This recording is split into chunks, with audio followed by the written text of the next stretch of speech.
திருச்செந்தூர் ஆண்டவனே வேல் முருகா, தினம் உனக்கு நன்றி சொல்வோம் ஆள்மருகா.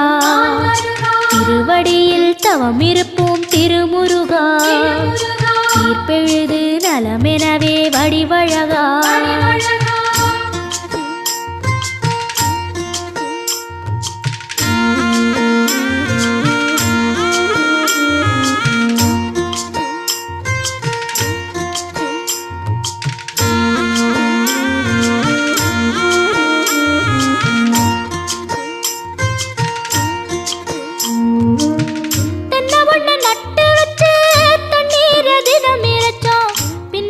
பாலம் தரனே அண்ணாந்து பார்த்து